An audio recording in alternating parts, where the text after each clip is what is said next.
시청자 여러분 안녕하십니까? 뉴스온 시작합니다. 순천대학교가 글로컬 대학 30사업 수혜자로 최종 선정됐습니다. 2023 균형발전 사업 우수 사례 시상식과 성과 발표회가 개최됐습니다. 대구시가 제14회 출산 장려의 기념 행사를 개최했습니다. 광명시가 신천 한신림선 사전 타당성 조사 용역 최종 보고회를 개최했습니다. 제주도가 제61주년 소방의 날 기념식을 개최했습니다. 역대 최대 규모의 지역대학 지원 사업인 글로컬 대학 30에 순천대학교가 선정됐습니다. 순천대는 올해부터 5년간 교육부로부터 1,000억 원을 지원받게 되는데요. 반면 함께 예비 지정대학에 올랐던 전남대학교는 탈락했습니다. 순천대학교가 글로컬 대학 30사업 수혜자로 최종 선정됐습니다. 윤석열 정부의 지역대학 살리기 일환으로 혁신적인 계획을 내놓은 지역대학 30곳을 선정해 5년간 1,000억 원의 예산과 교재 특례를 제공하는 역대 최대 규모의 지역대학 지원 사업입니다. 순천대학교는 지역 특화기업의 경쟁력 강화를 도모하는 한편 지역 주민을 위한 고른 평생 고등교육 기회를 확대한다는 계획입니다. 지역과 대학의 동반 성장의 길을 찾아갈 것입니다. 순천대는 대학과 지자체 간 평생교육 플랫폼 구축과 지역기업의 경쟁력 확보 부분 등에서 높은 평가를 받았습니다. 앞서 제출한 기획안에서 순천대는 지역과 산업계, 대학이 함께하는 지산학 협력 구조를 내걸었습니다. 그린 스마트팜과 우주항공 첨단 소재, 애니메이션 문화 콘텐츠 등 3가지 특화 분야의 지역기업을 육성하고 이들 학과를 통합해 운영하겠다는 계획입니다. 이번 선정을 통해 5년간 국고 1,000억 원을 보장받게 된 순천대는 지역 발전을 선도하는 거점 대학으로 거듭나겠다는 포부입니다. 지방시대의 주역으로서 지역민과 함께 힘차게 지방시대를 열어 지산학 글로컬 대학의 선도 모델이 되겠습니다. 도비 1,350억 원 지원을 약속했던 전남도도 지역 연계 발전을 위한 청사진을 제시했습니다. 지역 산업과 연계한 대학의 비전을 완성하기 위해 직접 투자 500억, 공동 참여 사업 849억 원을 전폭 지원하겠습니다. 순천대를 포함해 본지정에 이름을 올린 대학 10곳은 내년 2월까지 전문가 컨설팅을 통해 실행 계획서를 수정, 보완하는 과정을 거치게 됩니다. 반면 함께 예비 지정 대학에 올랐던 전남대학교는 최종 탈락했습니다. (2023) 균형발전 사업 우수 사례 시상식과 성과 발표회가 성황리 개최됐습니다.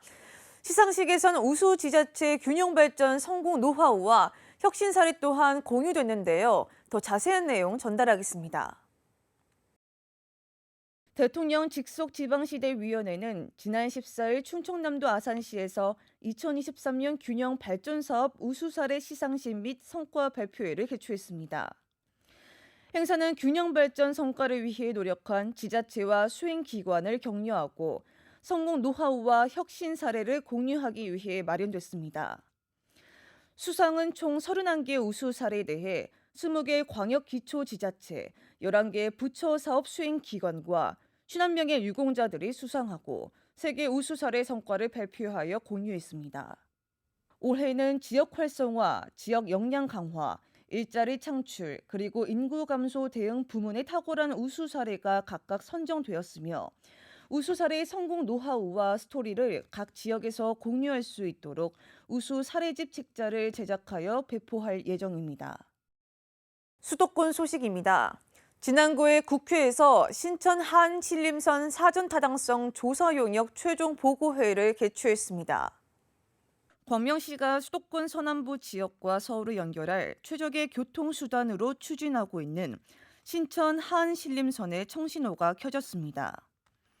광명시는 지난 9일 국회의원회관에서 신천 한신림선 사전 타당성 조사 용역 최종 보고회를 개최하고 이날 보고된 최종 노선이 경제성을 확보해 추진 타당성을 확보했다고 밝혔습니다.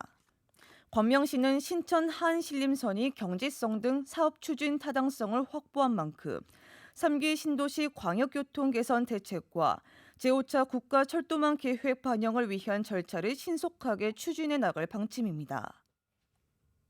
마포구가 다양한 분야에서 봉사의 가치를 공유, 확산하기 위해 2023 마포구 자원봉사자 어울림 한마당 대축제를 개최했습니다.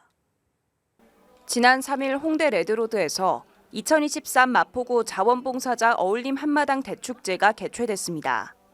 이번 축제는 한 해 동안 다양한 분야에서 헌신적으로 활동한 자원봉사자를 격려하고 봉사의 가치를 공유, 확산하기 위해 마련됐습니다.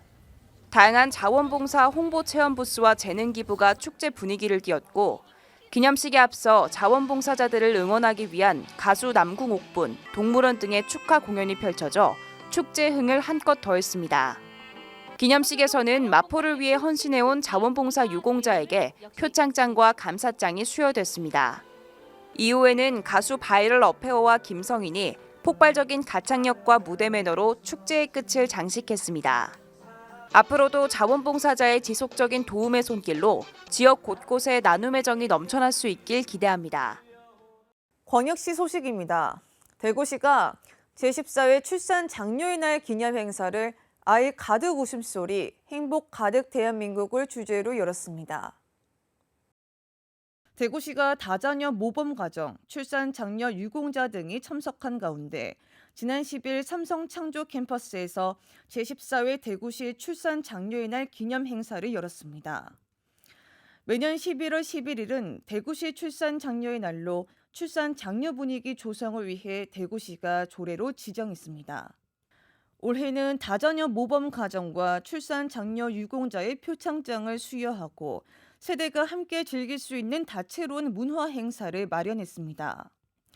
한편 대구시는 출산 장려 정책 중 하나로 조례 개정을 통해 다자녀 기준을 기존 셋째 이상 가정에서 둘째 이상 자녀 가정을 완화했고 난임 부부에 대한 지원 등을 확대했습니다. 강원도 소식입니다. 지난 7일 평창군이 제16회 평창군 사회복지대회를 개최했습니다. 기관단체장, 사회복지 종사자 등 200여 명이 참석한 이번 행사는 사회복지에 대한 군민의 사랑과 관심을 유도하고 사회복지 종사자 및 자원봉사자의 노고를 격려하기 위해 마련됐습니다. 평소 군민의 복지 증진을 위해 애쓴 17명의 사회복지 유공자에 대한 표창 전수와 함께 지역 문화예술인 특별 공연, 자원봉사 역량 강화를 위한 특강으로 진행됐습니다. 횡성군이 지난 8일 제27회 노인의 날 기념식 및 제10회 횡성읍 어르신 효잔치를 개최했습니다.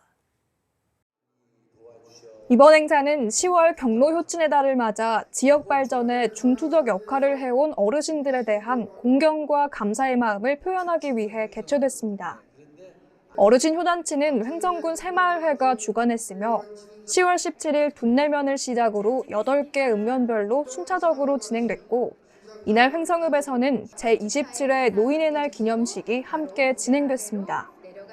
노인의 날 기념식 1부에서는 노인 강령과 경로 헌장 낭독, 노인복지 유공자 포상 등이 진행됐으며 2부에서는 횡성읍 효잔치가 이어져 즐거운 시간을 선사했습니다.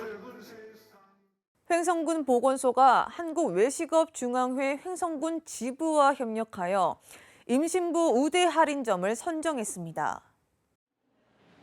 할인점은 사전에 신청서를 받아 횡성읍 11곳을 비롯해 우천면 3곳, 둔내면 2곳, 서원면 1곳, 청일면 1곳 등 총 18곳을 선정했습니다.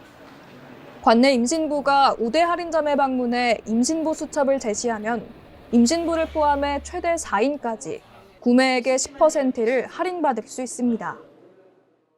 충청도 소식입니다. 충북도가 이녹스 첨단 소재의 자회사인 이녹스 리튬이 2차 전지 소재 사업 진출을 위해 신공장 착공식을 진행했습니다. 이녹스 리튬은 오창 사업장에 3천억 원을 투자해 2차 전지 소재 수산화 리튬 사업을 미래 먹거리로 선정하고 사업 추진에 회사의 역량을 결집하겠다는 계획입니다. 또한 향후 약 200명 이상의 고용 계획에 따라 양질의 일자리 창출과 지역 경제 활성화에 기여할 걸로 보입니다. 이녹스 리튬은 향후 수산화 리튬 사업의 수익성이 확보되고 안정적인 거래선이 구축될 경우 사업 확장을 고려하고 있습니다. 김용환 충북도지사가 한국기초과학지원연구원을 방문해 오창 분석과학연구소의 향후 발전 계획에 대한 논의와 임직원을 대상으로 특별 강연을 진행했습니다. 이 자리에서 김 지사는 충북 레이크파크 구축을 통한 관광 르네상스 실현, 충북의 정체성과 브랜드 전략 등에 대해 강의했고 기초지원연과 협력해 나갈 것을 강조했습니다. 특강 종료 후 김 지사는 연구동 등 주요 시설을 돌아보며 최근 주요 성과 등에 대한 보고를 받았습니다. 충북보건환경연구원이 도내 학교와 유치원을 대상으로 학교 급식에 대한 식중독 안전성 검사를 추진했습니다. 연구원은 식품과 조리기구 등에 대해 식중독 원인균 3종 검사를 실시했습니다. 검사 결과 식중독 원인균 3종이 모두 불검출돼 도내 급식의 안전성을 확인했습니다. 한편 연구원에서는 내년도 신규 사업으로 노로바이러스 등 식중독 원인 바이러스 5종에 대한 추가 검사를 추진할 계획입니다. 경상도 소식입니다. 경상북도가 한 해 동안 고생한 농업인들에게 감사한 마음을 전하고 농업의 소중함을 널리 알리기 위하여 지난 10일 경북도청에서 제28회 농업인의 날 기념 행사를 개최했습니다. 매년 11월 11일은 농업인의 날로 한 해 농사가 마무리되는 수확기에 먹거리 생산에 힘쓴 농업인의 노고를 격려하고 농업의 공익적 가치를 널리 알리기 위하여 정부 및 지자체에서 기념 행사를 개최해 오고 있습니다. 이번 기념식에는 이철우 경상북도 도지사, 그리고 배한철 경상북도 도의회 의장 등 700여 명이 참석하여 농업인의 날을 축하했습니다. 이날 기념식에 참석한 이철우 경상북도 도지사는 축사를 통해 농업의 첨단화, 규모화, 기술 혁신을 통해 대한민국을 넘어 세계에서 명성을 떨치는 경북농업이 될 수 있도록 농정 분야 전반을 더욱 꼼꼼히 챙겨나가겠다고 전했습니다. 현재 대부분 수입에 의존하고 있는 연어 국산화를 위해 연어 스마트 양식 클러스터 착공에 들어갔는데요. 연어 스마트 양식 산업에 첫 발을 내디딘 포항시는 지역 경제 활성화는 물론 미래 먹거리 산업까지 주도한다는 계획입니다. 포항시는 7일 장기면에서 연어의 국산화를 위한 연어 스마트 양식 클러스터 착공식을 개최했습니다. 이날 착공식에 참석한 지역 주민 등은 스마트 양식 클러스터 시험시설 조성 사업의 출발을 축하했습니다. 시는 총 사업비 400억 원을 투입해 연어 스마트 양식 기반 시험 시설을 구축하고 이를 토대로 19만 제곱미터가 넘는 배후 부지를 조성합니다.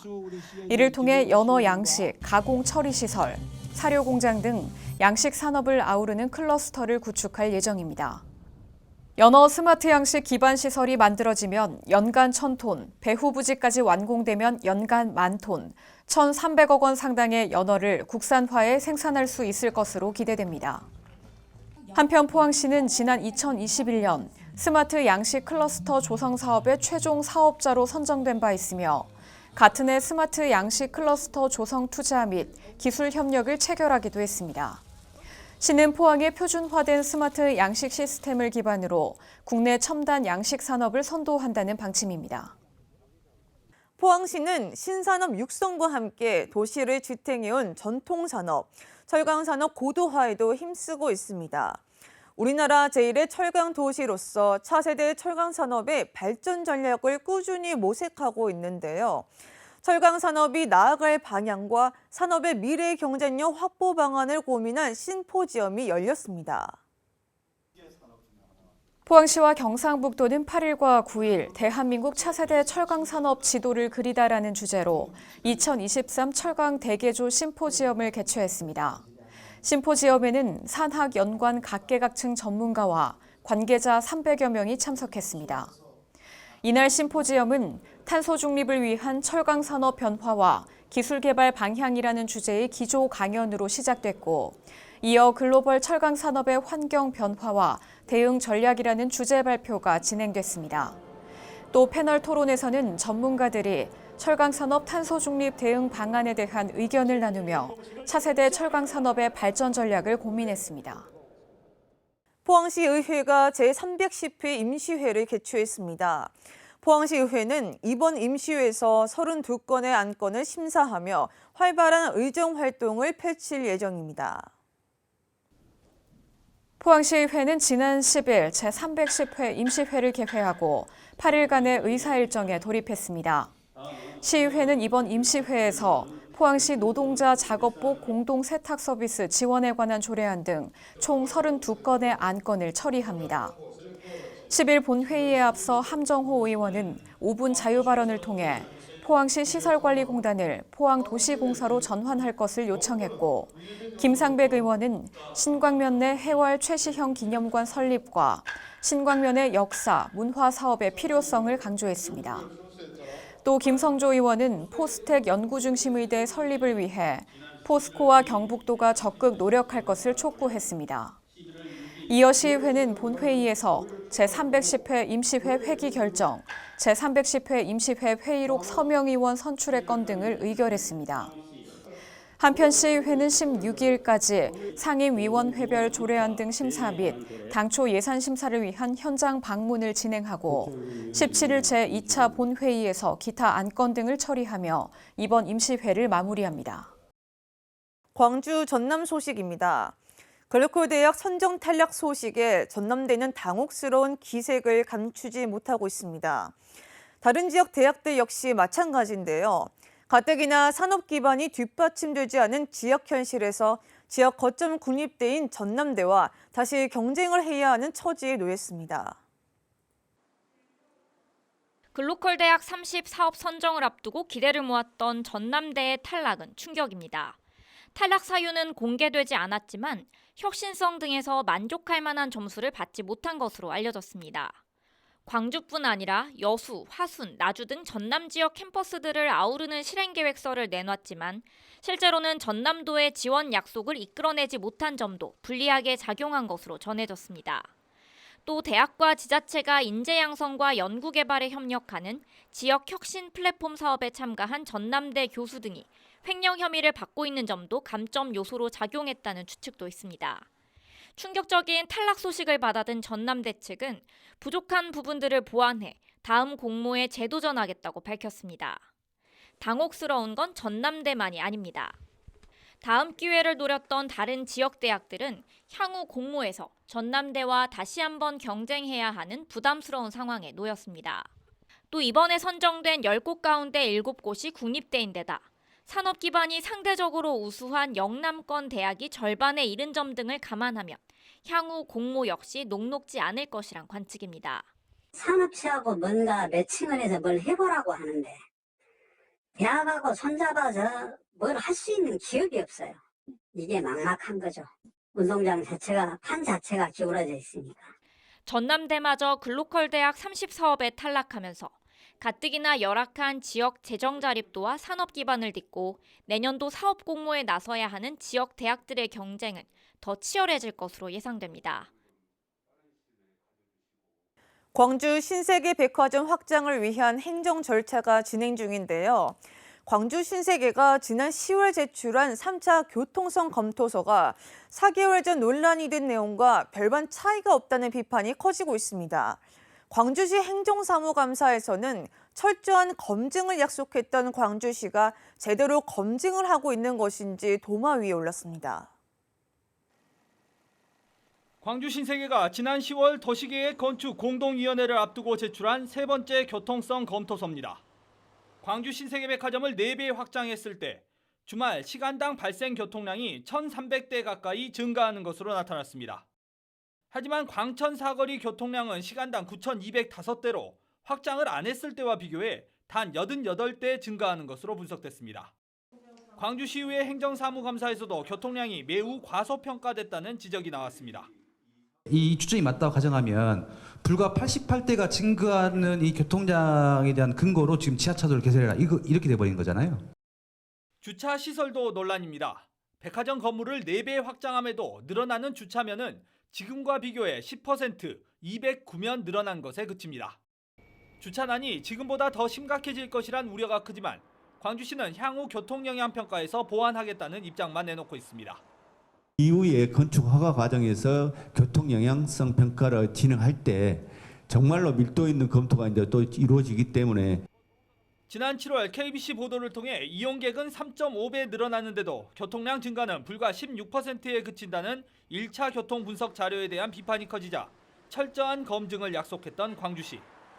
사실상 세 차례에 거친 검토서 수정에도 내용에 별 차이가 없어 광주시 검증 부실에 대한 질타가 이어지고 있습니다. 5.18 민주화 운동 성폭력 피해자들에 대한 보상 신청이 40여 년 만에 처음으로 진행되고 있습니다. 그러나 피해 사실을 입증하기가 어렵고 2차 피해까지 우려됨에 따라 피해자들을 지원하기 위한 방안이 마련됐습니다. 지난 5월 김수현 씨는 KBC와의 인터뷰에서 80년 5월 당시의 상처를 털어놓기까지 쉽지 않았다고 고백했습니다. 그 앞에 스승님도 무지하게 상담을 하면서도 우리를 마음을 끌어줬었거든요.